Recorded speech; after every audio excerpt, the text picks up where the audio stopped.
আসসালামু আলাইকুম। ক্যাকটাস যেইগুলো আমরা মরুভূমিতে বেশি থেকে নানান ধরনের ক্যাকটাস দিয়ে একটা ছোট্ট ক্যাকটাস বাগানের মতো বানানো এখানে এই কাস্পিয়ান সাগর পাড়ের এই জায়গাটাতে। তো মজার বিষয় হচ্ছে ক্যাকটাসগুলো সবগুলোতে আমি একটু জুম করে দেখে চমৎকার ফল এসেছে এবং এই ফলগুলো খাওয়া যায়। আমরা ডিসকভারিতে বা অন্যান্য অ্যানিমাল প্ল্যানেটসব বিভিন্ন মানে যে ধরনের ওই চ্যানেলগুলো রয়েছে তো ওগুলোর মাঝে কিন্তু এইভাবে এগুলো দেখি যে খাওয়া হয়। তো সেই নিচের দিকে আছে। আর বাংলাদেশে হলে এই ফলগুলো রাখা মুশকিল হয়ে যেত। এই কিছু কিছু ক্ষেত্রে আমাদের, আমি নিজের দেশকে অপমান করছি না, ছোটও করতে চাচ্ছি না, বাট এখানে আমাদের আরেকটু দায়িত্বশীল হলে কিন্তু ভালো হয়।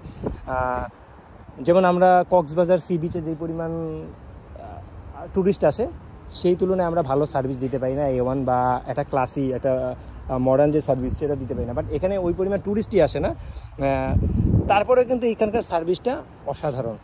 এই পার্কগুলো ফ্রি, একদম সম্পূর্ণ ফ্রি এরিয়া, সবগুলোতে আপনি এন্টার করবেন এইভাবে ফ্রি, কোনো মানে টাকা নেই কিছু নেই, এবং জায়গাগুলো কতটা নিট অ্যান্ড ক্লিন, এবং আমরা খুব স্বাচ্ছন্দ্য এবং নিরাপত্তার সাথে, কোনো প্রকার স্ক্যাম নাই, কোনো প্রকার কোনো ঝামেলা নাই, একেবারে চমৎকারভাবে আমরা ঘোরাফেরা করছি। চতুর্দিকে মাঝে মধ্যে পুলিশ টহর দিচ্ছে, ট্রাফিক পুলিশ এবং অন্যান্যরা, কোনো সমস্যা হচ্ছে না।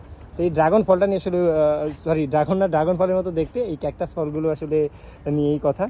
আরও কয়েকটা ক্যাকটাস দেখা যাচ্ছে, এগুলো এখন পরিচিত হয়ে গেছে দেশে সকলের কাছে, ছোট ছোট বাচ্চাও চিনে এই বিভিন্ন টিভি চ্যানেলের সুবাদে। তো পেকে গেছে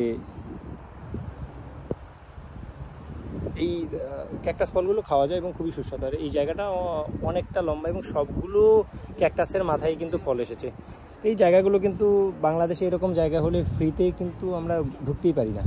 এইসব জায়গায় এগুলো সব ফ্রি করে দিয়েছে এবং জায়গাগুলো অত্যন্ত নিট অ্যান্ড ক্লিন, কোনো একটা নোংরা নাই, কিছু নাই। আর এই যে পেছনের যে সাগরটা, এটা হচ্ছে কাস্পিয়ান সাগর।